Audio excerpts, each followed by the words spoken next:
باتیں تو بہت دین کی کرتے ہیں، اجتماعات میں بھی بیٹھ جائیں گے، مسجدوں میں بھی چلے جائیں گے، جماعتوں میں بھی وقت لگا لیں گے، لیکن جہاں ہمارے اخلاق اور کردار کا نمبر آتا ہے ہم لوگ اس میں بالکل پیچھے رہ جاتے ہیں۔ بیانات سارے سنیں گے، مسجدوں میں نمازیں بھی پڑھیں گے، لیکن جب دھوکہ دینے کا نوبت آئی، حرام کا نمبر آیا تو پیچھے بھی نہیں ہٹیں گے۔ الحمد لله نحمده ونستعينه ونستغفره ونعوذ بالله من شرور أنفسنا ومن سيئات أعمالنا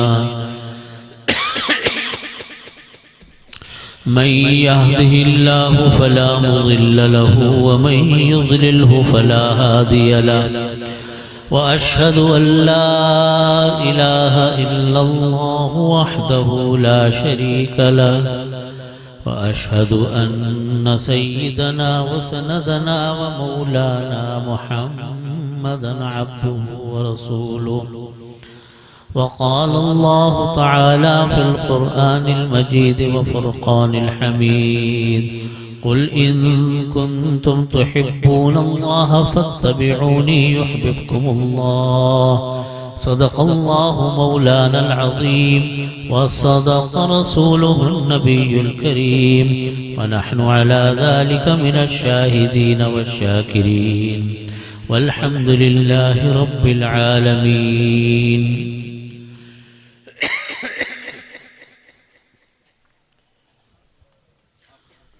حضرات علماء اکرام، مشائخ اعظام، میرے لیے بڑی خوشی اور سعادت ہے کہ اللہ تعالیٰ نے مجھ کو اس ادارے کے جو کہ دارالعلوم بھاگناڑی کے نام سے قائم ہے اس میں شرکت کا موقع دیا۔ آج میرا تقریباً کوئی 28 سال کے بعد اس علاقے میں دوبارہ آمد ہوئی۔ یہ علاقہ بھاگ جو بلوچستان کا علاقہ ہے، اس میں اب سے 28 سال پہلے سن 1996 میں اپنے والد ماجد حضرت مولانا مفتی محمد رفیع عثمانی صاحب مفتی اعظم پاکستان رحمت اللہ علیہ کے ساتھ حاضر ہوا تھا۔ اس وقت یہاں کی مشہور و معروف علمی اور روحانی شخصیت حضرت مولانا قاضی حبیب اللہ صاحب رحمت اللہ علیہ بھی حیات تھے اور میرے والد ماجد رحمت اللہ علیہ بھی حیات تھے۔ آج ان دونوں بزرگوں کا سایہ موجود نہیں، لیکن ان کا لگایا ہوا یہ پودا آج بھی اسی طرح آب و تاب کے ساتھ موجود ہے۔ ان دونوں بزرگوں کی برکتوں اور ان کی جتنی بھی نصیحتیں ہیں وہ ہم سب کے ساتھ شامل حال ہیں۔ جیسا ابھی فرما رہے تھے مفتی صاحب کہ حضرت مولانا قاضی حبیب اللہ صاحب رحمت اللہ علیہ نے بھی دارالعلوم کراچی میں پڑھا، ان کے صاحبزادگان اور خاندان کے دیگر افراد نے بھی تعلیم حاصل کی، اور آج الحمدللہ دین کے مختلف شعبوں میں یہاں کے فضلاء آج خدمات انجام دے رہے ہیں۔ میری دعا ہے کہ اللہ تعالیٰ دارالعلوم بھاگ کو اور اس میں کام کرنے والے علماء کو، پڑھنے والے طلبہ کو، طالبات کو، معلمین کو، معلمات کو منتظمین منتظمات سب کو اپنی دین کی خدمت کے لیے قبول فرمائے، اور اس شہر کو، اس علاقے کو، بھاگ کو اللہ تعالی خوب ترقیاں دینی اور دنیاوی عطا فرمائے۔ میں نے جو نام لیا آپ کے سامنے اپنے دو بزرگوں کا، ایک اپنے والد ماجد حضرت مفتی محمد رفیع عثمانی صاحب رحمۃ اللہ علیہ جو یہاں بھی تشریف لائے، اور حضرت قاضی حبیب، حضرت مولانا قاضی حبیب اللہ صاحب رحمۃ اللہ علیہ، جن کا قائم کردہ یہ ادارہ ہے جس کی یہ تقریب ہے۔ یہ دونوں حضرات چلے تو گئے، لیکن پیچھے اپنی پوری توانائیاں خرچ کر کے اپنی نسبی اور اپنی روحانی اولاد کو چھوڑ کر گئے، کام ان کے حوالے کر کے گئے، اور آج ان کی وہ روحانی اولاد اور نسبی اولاد اپنے اپنے حلقوں میں وہ دین کی خدمت انجام دے رہے ہیں۔ یہ علامت اس بات کی ہے اور یہ ثبوت اس بات کا ہے کہ انسان تو دنیا میں آتے جاتے رہتے ہیں، لیکن باقی رہنے والی چیز وہ انسان کی اپنا طرز عمل، اس کی اپنی محنت اور چھوڑے ہوئے کام، وہ اللہ تعالیٰ کے ہاں باقی رہتے ہیں۔ ایک جملہ امام مالک رحمۃ اللہ علیہ کا ہے۔ امام مالک رحمۃ اللہ علیہ نے موطا امام مالک لکھی، تو اس زمانے کے اور بھی بہت سارے لوگوں نے موطا لکھی۔ موطا امام مالک ان کی تھی، آج بھی ہمارے ہاں پڑھائی جاتی ہے مدارس میں، اور دیگر موطات لکھی گئی وہ بھی پڑھائی جاتی ہے۔ تو کسی نے پوچھا کہ شیخ آپ کی بھی موطا ہے اور دوسرے لوگوں نے بھی حدیث شریف کا مجموعہ موطا لکھا،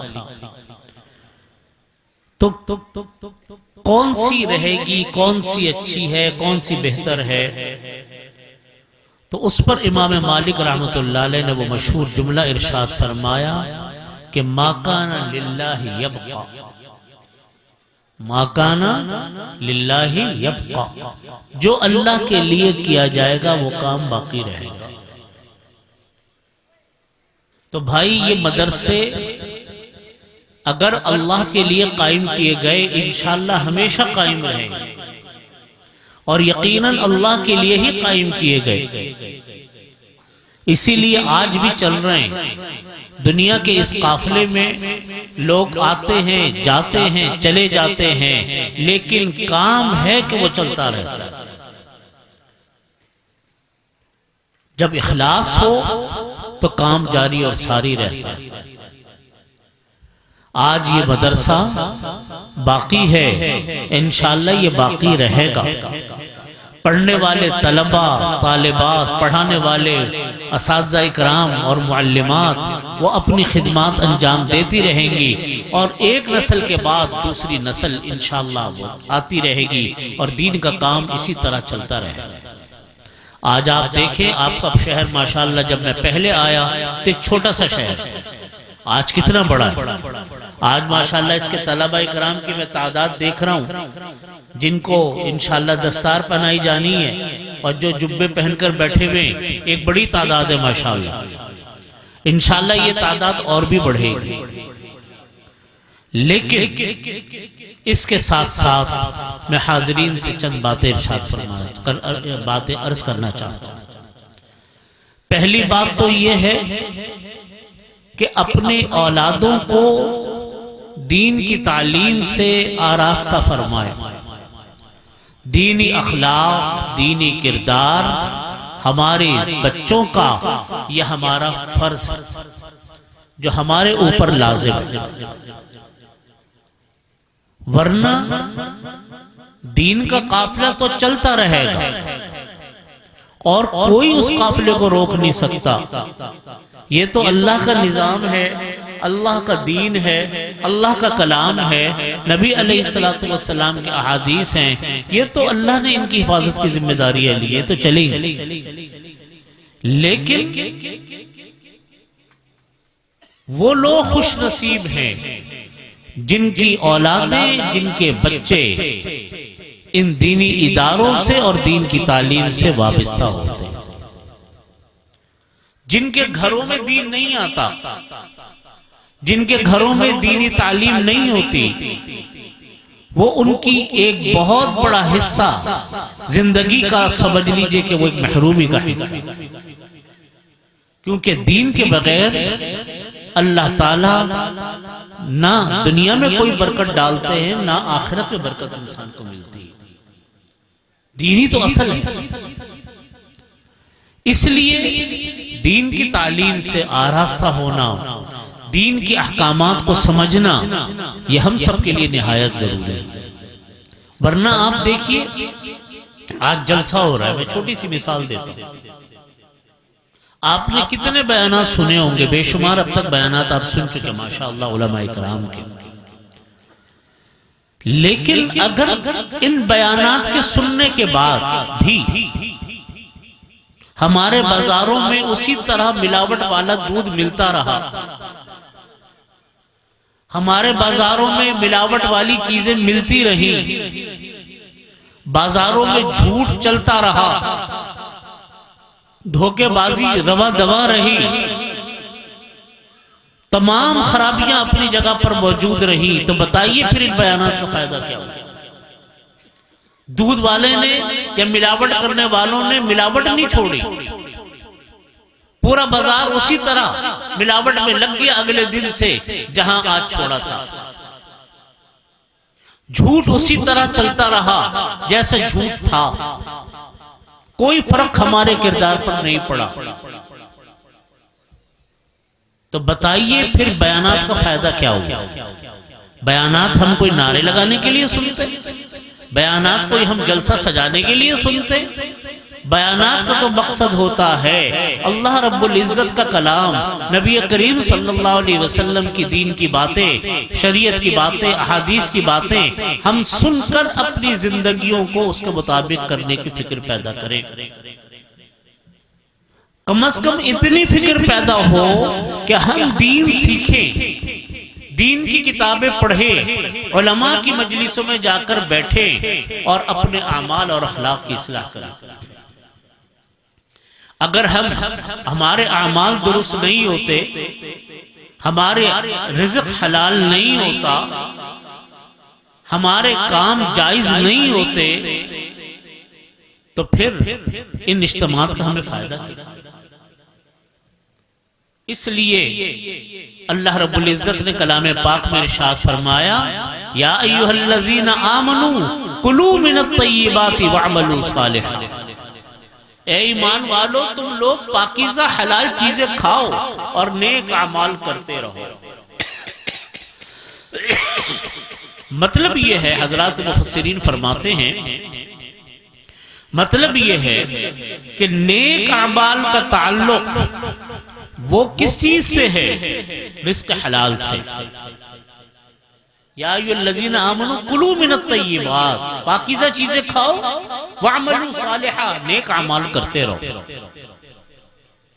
اس کا مطلب کیا ہوا کہ اگر ہمیں پاکیزہ چیزیں نہیں ملیں گی، حلال چیز نہیں ملے گی، پھر نیک اعمال کی توفیق بھی نہیں ہوتی، پھر تو ایک گناہ دوسرے گناہ کو جنم لیتا ہے، دوسرا گناہ تیسرے گناہ کو پکڑتا ہے۔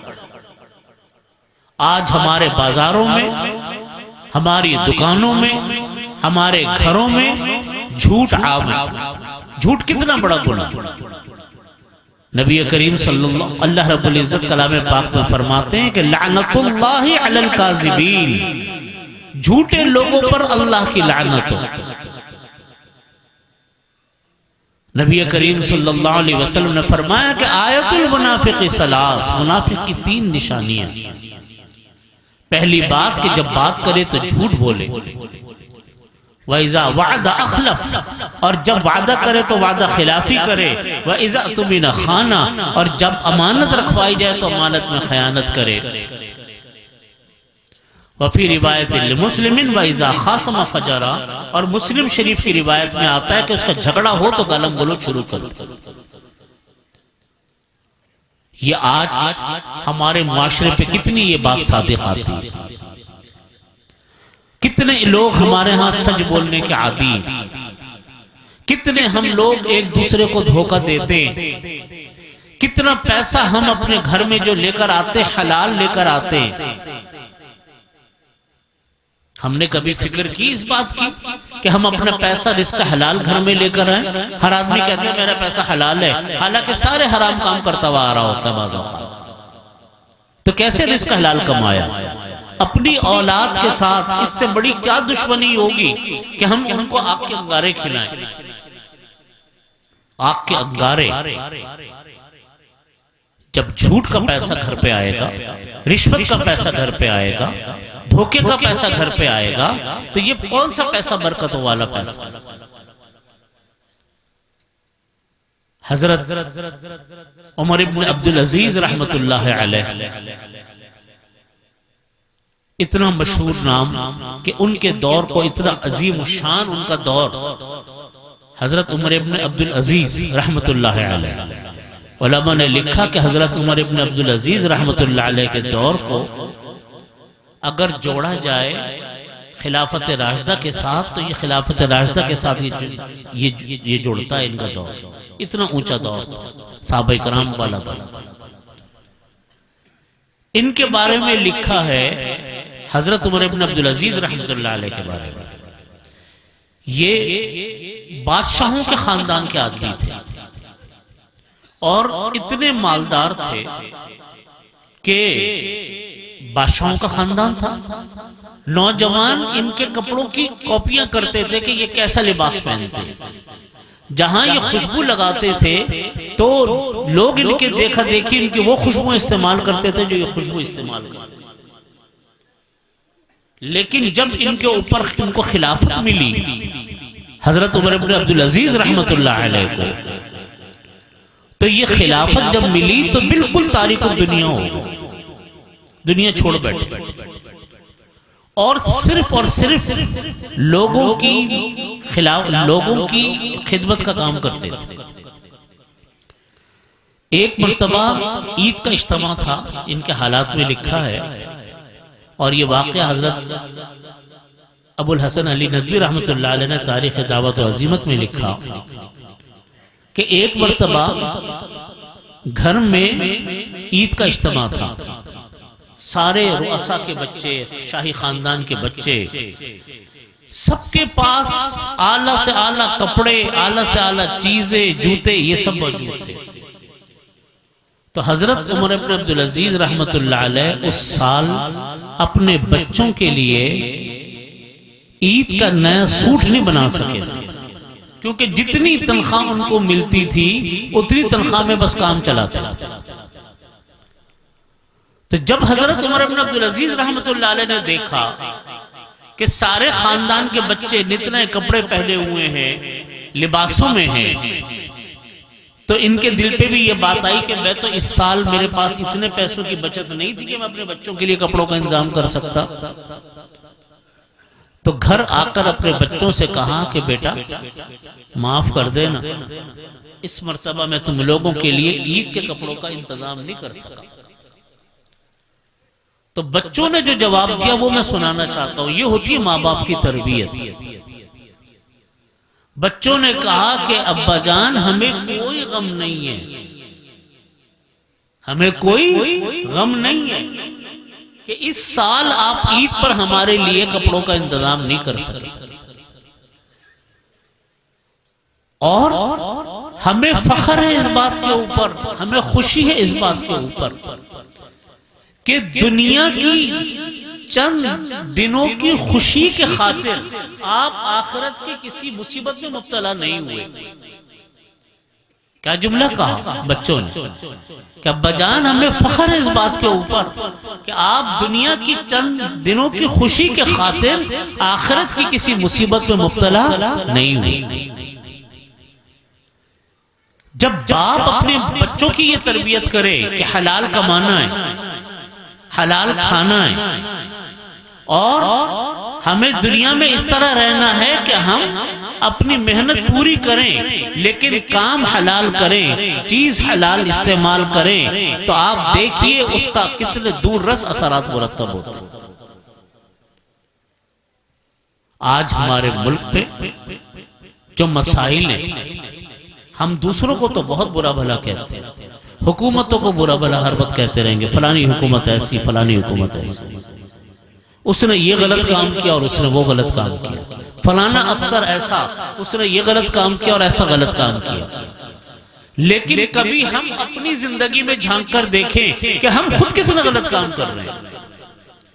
ہمیں جب موقع ملتا ہے تو جھوٹ بولنے سے نہیں ہم باز آتے، ہمیں جب موقع ملتا ہے دھوکہ دینے سے باز نہیں آتے، ہمیں موقع ملتا ہے تو رشوت لینے سے باز نہیں آتے، ہمیں موقع ملتا ہے تو ملاوٹ سے باز نہیں آتے، بیانات سارے سنیں گے، مسجدوں میں نمازیں بھی پڑھیں گے، لیکن جب دھوکہ دینے کا نوبت آئی، حرام کا نمبر آیا تو پیچھے بھی نہیں ہٹیں گے۔ چھوٹی سی بات کرتا ہوں، کتنے لوگ ہیں وہ میراث کو صحیح طریقے سے تقسیم کرتے ہیں، حالانکہ اللہ رب العزت کا حکم ہے، قرآن پاک کی آیات ہیں جس میں اللہ رب العزت فرماتے ہیں کہ یہ میراث جو ہے یہ کس طریقے سے تقسیم ہوگی، پورے احکامات اللہ نے کلام پاک میں بیان فرمائے۔ لیکن بھائی اپنی بہن کی میراث غصب کرتا ہے، بھائی اپنے بہنوں کو میراث نہیں دیتے، عورتوں کو میراث نہیں دیتے، دوسروں کا مال غصب کرتے اور پھر انہی پیسوں سے حج اور عمرے بھی چلے۔ میرے بھائیوں کیسے برکت آئے گی؟ ایک حدیث میں فرمایا نبی کریم صلی اللہ علیہ وسلم نے، سمجھ لیجیے گا بات، آپ صلی اللہ علیہ وسلم نے فرمایا اعمالکم عمالکم، کہ تمہارے جو عمال ہیں، تمہارے جو حکمران ہیں، وہ تمہارے ہی اعمال کا پرتو ہیں، تمہارے ہی اعمال کا عکس ہے۔ جیسے آپ عمل کرو گے ایسے ہی آپ کے حکمران آئیں گے، کیونکہ معاشرہ میرے اور آپ سے بنتا ہے۔ ہم کہتے ہیں نا ماحول خراب ہو گیا، ماحول کس چیز کا نام؟ ماحول تو میرے اور آپ کا نام ہے۔ میں اچھا ہوں، آپ اچھے ہیں، ماحول اچھا ہے، میں اور آپ برے ہیں تو ماحول خراب ہے۔ ہم خود ٹھیک ہو، ہم دوسروں کے ساتھ معاملات اچھے کریں، ماحول اچھا، انہی ماحول میں سے کوئی نکل کر سربراہ بن جائے گا، کوئی افسر بن جائے گا، کوئی فوج میں چلا جائے گا، کوئی عدلیہ میں آ جائے گا، انہی لوگوں میں سے نکل کر آئے گا۔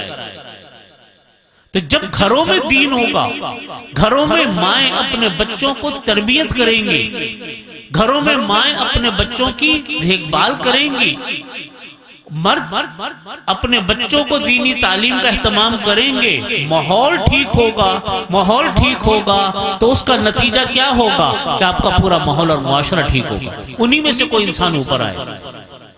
لیکن ایک بچہ جب یہ دیکھتا ہے کہ میرا باپ جھوٹ بولتا ہے، میری ماں جھوٹ بولتی ہے، میرے باپ نماز نہیں پڑھتا، میرے گھر میں عورتوں کی میراث تقسیم نہیں ہوتی، باپ ہے کہ وہ بہنوں کا حق مارتا ہے، تو کل کیا بچہ بڑا ہو کر اپنا حق نہیں مارے گا بہنوں کا؟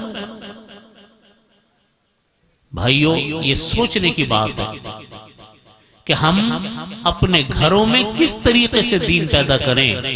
اس کا واحد ذریعہ اس کا واحد ذریعہ کیا ہے کہ ہم اپنے بچوں کو اور خود دینی ماحول دیں، دینی اداروں سے جوڑیں، دینی ماحول سے جوڑیں۔ جب آپ دینی ماحول سے جوڑیں گے تو آپ کے گھروں کا ماحول بھی ٹھیک ہوگا، آپ کے محلوں کا ماحول بھی ٹھیک ہوگا، آپ کے بازاروں کا ماحول بھی ٹھیک ہوگا، آپ کے عدالتوں کا ماحول بھی ٹھیک ہوگا۔ لیکن اگر ہم اپنے بچوں کو نہیں جوڑتے، ہم گھروں میں دین لے کر نہیں آتے، بیان تو سن لیے، بیان تو بہت اچھے لگے، لیکن اس پر عمل کچھ نہیں، اعمال میں اخلاق میں کوئی فرق واقع نہیں ہوا، تو بھائیو آپ اس جیسے روزانہ جلسے کرتے رہو، فرق کچھ نہیں پڑنا۔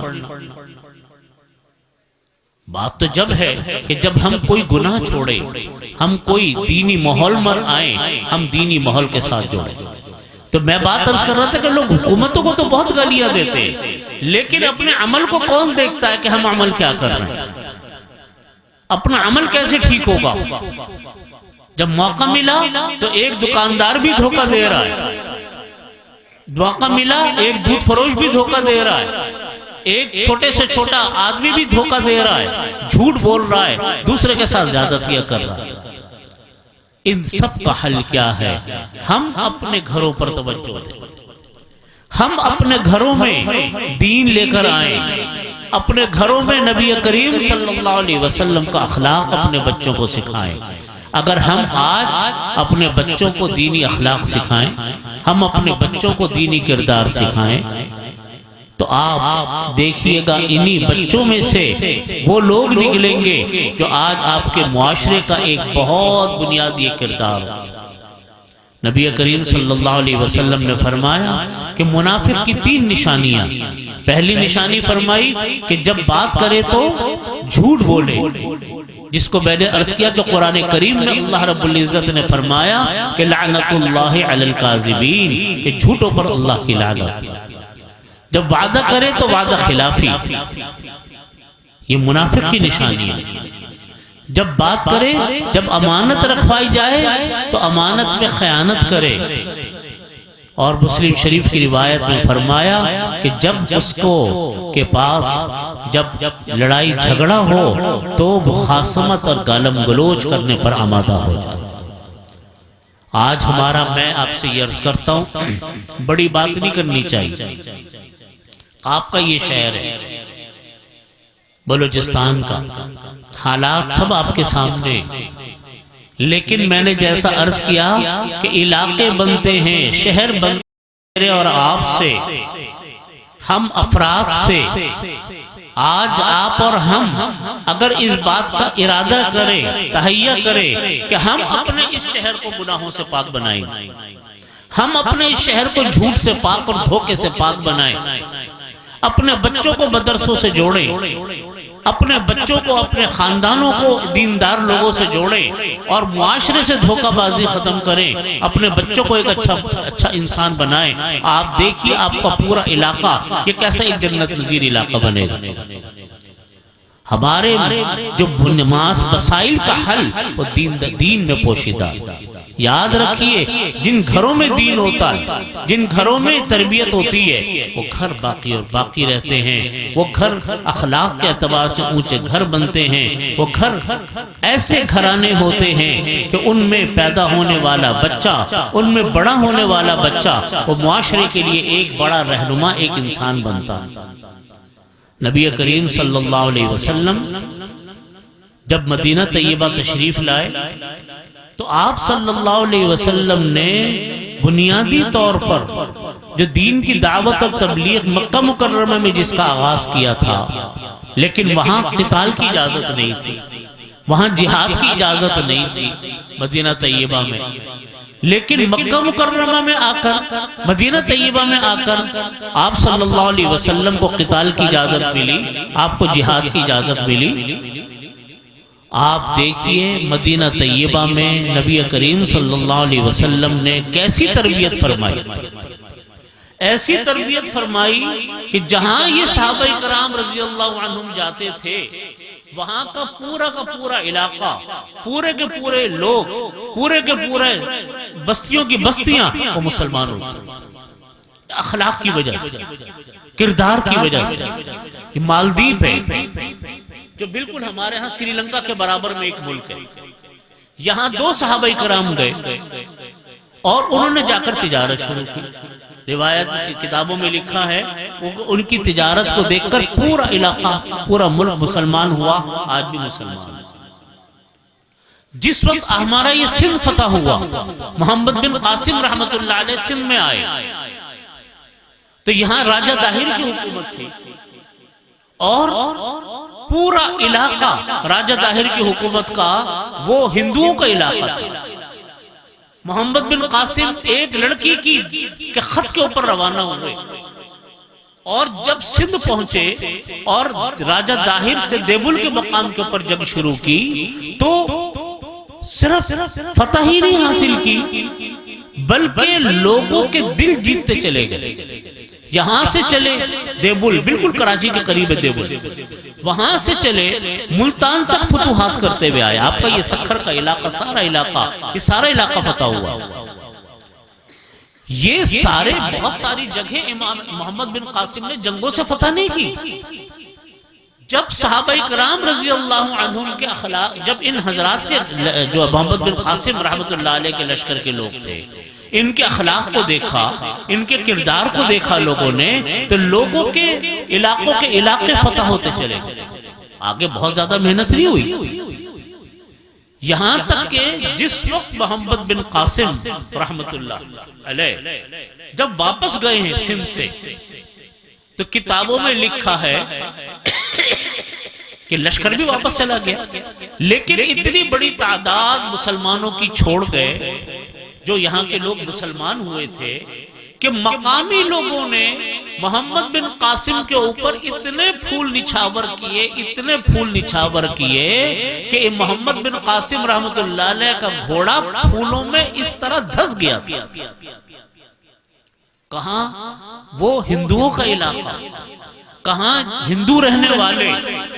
لیکن جب یہ حضرات آئے تو ان کی محبت، ان کا اخلاق، ان کا کردار، ان کا زبان، ان کو دیکھ کر لوگوں کے دلوں میں ایسی محبت پیدا ہوئی، اور اس طرح لوگ دین پر گامزن ہوئے ہیں کہ اس وقت سے لے کر آج تک ہمارا سندھ الحمدللہ وہ مسلمانوں کا علاقہ. یہ کس چیز سے فتح ملی؟ اخلاق سے. یہاں اگر جھوٹ ہوتا، یہاں دھوکہ ہوتا، یہاں گالم گلوچ ہوتی، ایک دوسرے کا حق مارا جا رہا ہوتا، یہاں دین باقی رہنا تھا. بھائیو، یہ ہم لوگوں کے لیے لمحہ فکری ہے. ایک مرتبہ ایک لشکر جا رہا تھا، مسلمانوں کا لشکر تھا. جب مسلمانوں کا لشکر جانے لگا تو راستے میں مسلمان بھوکے تھے، جہاد کے مشن پر تھے. ایک باغ آ گیا تو مسلمانوں نے کہا کہ اپنے امیر سے کہ اس باغ سے ہمیں پھل توڑ کر کھانے کی اجازت دے دے، ہم شدید بھوک میں ہیں اور ہمارے پاس کھانے پینے کا اور کوئی سامان نہیں، ہم کریں تو کیا کریں.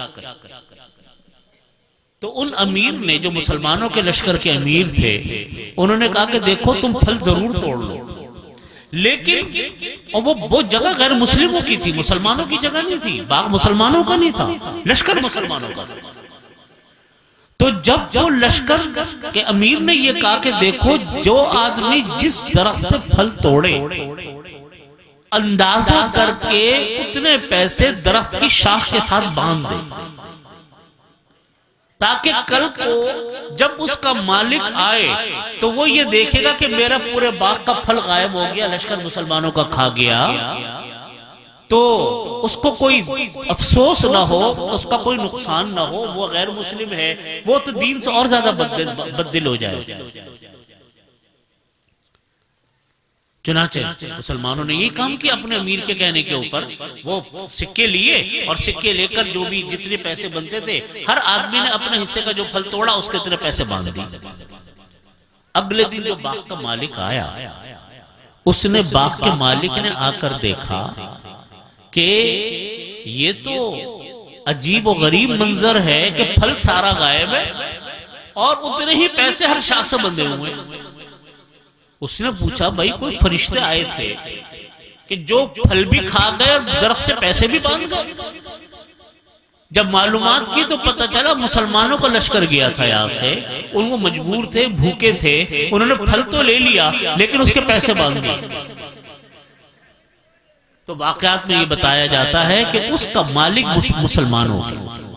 اس نے کہا کہ ایسے فرشتہ صفت میں نے لوگوں کو دیکھا نہیں جو ایسا معاملہ کرتے ہو، وہ کتنے نیک انسان ہوں.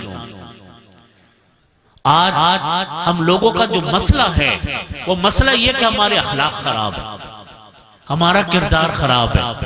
باتیں تو بہت دین کی کرتے ہیں، اجتماعات میں بھی بیٹھ جائیں گے، مسجدوں میں بھی چلے جائیں گے، جماعتوں میں بھی وقت لگا لیں گے، لیکن جہاں ہمارے اخلاق اور کردار کا نمبر آتا ہے ہم لوگ اس میں بالکل پیچھے رہ جاتے ہیں، ہم لوگ اس میں پیچھے ہوتے ہیں. اس لیے آج بڑی تعداد مسلمانوں کی وہ ہے جو غیر مسلم ملکوں میں چلی گئی اور وہاں جا کر وہ وہی حرکتیں کر رہے ہیں جو حرکتیں ہمارے یہاں ہوتی ہیں، کیونکہ تربیت نہیں دی نا، گھروں میں تربیت نہیں ہے، اسکولوں میں تربیت نہیں۔ آج کتنے اسکول ہیں جو اپنے بچوں کو اخلاقی تربیت دیتے ہیں؟ کتنے گھروں میں اپنے بچوں کو بتایا جاتا ہے کہ جھوٹ نہ بولا جائے، سچ بولا جائے؟ نتیجہ کیا ہے کہ جب یہی بچے بڑے ہو کر بیرون ملک جاتے ہیں اور جب وہاں ان کے طور طریقوں کو دوسرا انسان دیکھتا ہے، وہ کہتے ہیں ہم مسلمان نہیں ہوں۔ حضرت مفتی ضیاء العابدین صاحب رحمت اللہ علیہ تبلیغی جماعت کے بڑے سرکردہ بزرگوں میں سے، بڑے لوگوں میں سے تھے، فیصل آباد کے۔ ان کا ملفوظ میں نے اپنے بزرگوں سے سنا۔ حضرت مفتی ضیاء العابدین صاحب رحمت اللہ علیہ فرمایا کرتے تھے کہ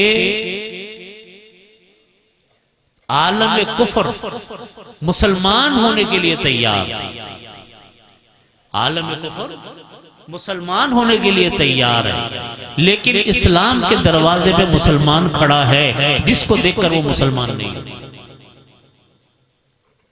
میرے بھائیو، ہم جب کسی کے ساتھ جھوٹ بولتے ہیں نا، آپ یہ مت سمجھا کرو کہ ہم نے ایک انسان کے ساتھ جھوٹ بولا، آپ یہ سمجھا کرو کہ آپ کے اس عمل سے کتنے انسانوں نے جھوٹ سیکھا ہے۔ ہم جب کسی کے ساتھ دھوکہ کرتے ہیں، یہ مت سمجھا کریں کہ ہم نے کسی کے ساتھ دھوکہ کیا، بلکہ یہ سمجھا کریں کہ ہمارے اس دھوکے سے لوگ دھوکہ سیکھ رہے ہیں۔ ہمارے ہر غلط طرز عمل سے دنیا غلط طرز عمل سیکھتی ہے، اور آج پھر وہی ہماری نسلیں پل بڑھ کر جوان ہو کر جب بڑی ہوتی ہیں تو ان خراب عادتوں کے ساتھ وہ جوان ہوتی ہیں، جس کا خمیازہ ہم بھی بھگتتے اور آپ بھی بھگتتے۔ ہر انسان دوسرے انسان سے پریشان، ہر انسان دوسرے انسان سے خوفزدہ کہ پتہ نہیں میرے ساتھ یہ کیا کر جائے، دھوکہ دے جائے گا، مار جائے گا، لوٹ لے گا، دھوکہ کیا کرے گا میرے ساتھ۔ اس لیے ہم اپنے گریبانوں میں منہ ڈال کر دیکھیں کہ ہم بحیثیت قوم کھڑے کہاں، دنیا میں ہمیں کس نمبر پہ جانچا جاتا ہے۔ آج اسی خرابی کا اثر کرتا ہوں کہ دنیا میں بڑے بڑے کیا چھوٹے چھوٹے ملک بھی آج پاکستانیوں کو ویزا دینے کے لیے تیار ہیں۔ کیوں؟ وہ کہتے ہیں کہ یہ دھوکے بازی کرتے، یہ جھوٹ بولتے، یہ اوور اسٹے کرتے، یہ یہاں پر کوئی غلط کام کرتے۔ پوری قوم کا یہ مزاج بنتا جا رہا ہے۔ ہم مسلمان، ہم اللہ رب العزت کے ماننے والے، اس کو ایک وحدہ لا شریک ماننے والے، نبی پاک صلی اللہ علیہ وسلم کے امتی، اور ہم اب پاکستان بحیثیت پاکستانی اسلام کے نمائندے دنیا میں سمجھے جاتے ہیں، لیکن جب دنیا میں ان کا کردار دیکھا جاتا ہے، ان کا اخلاق دیکھا جاتا ہے، ان کو جانچا جاتا ہے، تو وہ کہتے ہیں کہ تو جھوٹ بہت بولتے ہیں، یہ دھوکہ بہت دیتے ہیں، یہ بدمعاملگیاں بہت کرتے ہیں، یہ غیر قانونی حرکتیں کرتے ہیں۔ آج یہی شرافت ہے نا دنیا بھر میں، تو آپ اس کا ذمہ دار کس کو قرار دو گے؟ کوئی ایک فرد ہے؟ میں کہتا ہوں سب سے پہلی ذمہ داری ماں باپ کی، سب سے پہلی ذمہ داری ماں باپ۔ ماں باپ جو تربیت ماں باپ کرتے، خصوصاً ماں کرتی، باپ تو پھر بھی گھر سے باہر ہوتا، لیکن گھر چلتا دونوں کی تربیت سے، ماں اور باپ دونوں کی تربیت سے۔ بچے کی اسکول کی درسگاہ استاد پھر بھی دوسرے نمبر پر آتا ہے، اصل پہلے نمبر پر بچے کے لیے کون ہے؟ ماں باپ۔ جب ماں باپ ہی نماز نہ پڑھے تو بچہ کیسے نمازی ہوگا؟ ماں باپ ہی جھوٹ بولے تو بچہ کیسے سچ بولے گا؟ اس لیے اپنے گھروں کے ماحول پر توجہ دیں۔ آج ہمارا معاشرہ جس تیزی کے ساتھ تباہی کے دہانے کی طرف بڑھ رہا ہے، اس کی پیچھے بنیادی وجہ ہمارے قوم کے اخلاق، کردار، جھوٹ اور دھوکہ۔ یاد رکھیے، پاکستان کوئی معمولی ملک نہیں ہے۔ پاکستان دنیا کا وہ ملک ہے جس میں اللہ نے ساری دولتیں آپ کو اپنے ملک میں دی، ہمارے ملک میں دی۔ کون سی چیز ہے جو پاکستان میں نہیں ہے؟ آپ کا یہ بلوچستان کتنی قدرتی دولتوں سے مالا مال ہے. آپ کا سندھ، بلوچستان، پنجاب، سرحد، کہیں دریا ہے، کہیں صحرا ہے، کہیں سمندر ہے، کہیں پہاڑ ہیں، کہیں کچھ ہے. پھلوں میں، سبزیوں میں، اللہ کی دی ہوئی نعمتوں میں ہر چیز اللہ نے اس ملک میں رکھی ہے. کوئی کمی ہمارے ملک میں نہیں، لیکن کمی ہے ہمارے ملک کے اندر تو امانت اور دیانت کی. ایک بہت بڑی اونچی شخصیت کا میں ایک ملفوظ پڑھ رہا تھا، یاد رکھنے کی بات ہے، سمجھیے گا بات. وہ فرما رہے تھے، ان کا ملفوظ تھا کہ آپ لوگوں کو نماز روزے سے مت جانچا کرو.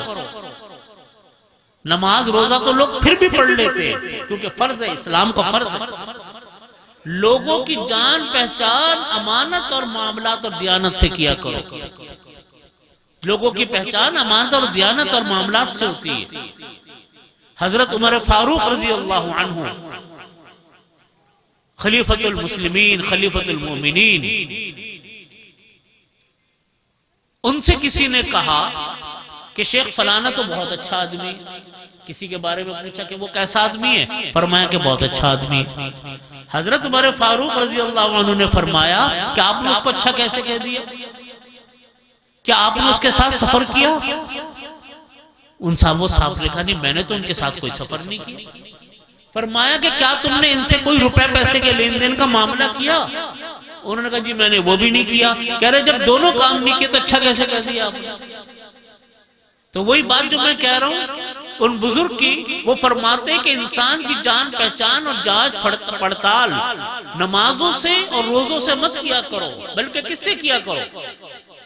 امانت سے، معاملات سے، دیانت سے مسلم کی پہچان کیا کرو. یہی ہمارے معاشرے کی کمی ہے، یہی ہمارے ماحول کی کمی ہے کہ ہم ان چیزوں کی طرف بالکل بھی ہم اس کی طرف توجہ نہیں کرتے.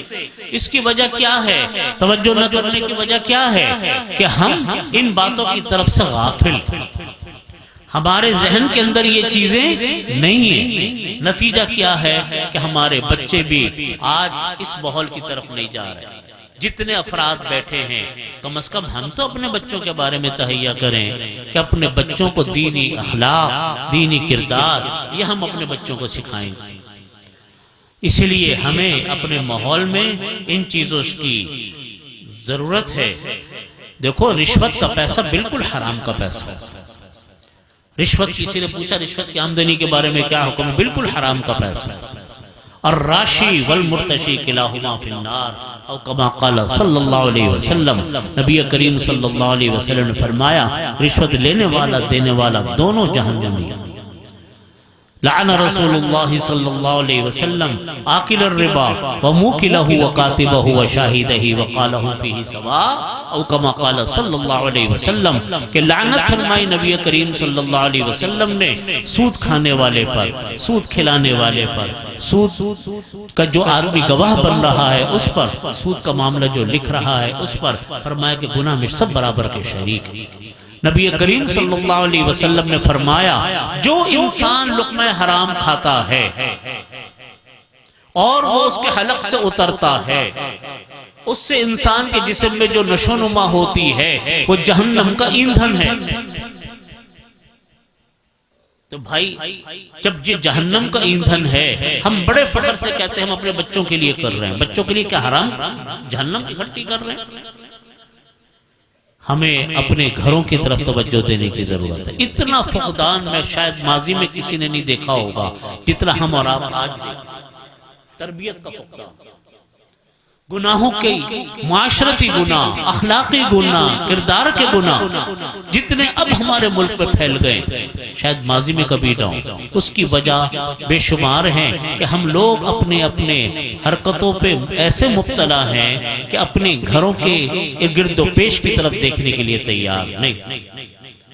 میری دعا ہے اللہ تعالی ہم سب کی اصلاح فرمائے، ہم سب کے اخلاق کی، کردار کی اصلاح فرمائے، اور ہم سب کو اپنے اپنے حصے کا کام کرنے کی توفیق عطا فرمائے. وآخر دعوانا الحمدللہ رب العالمین.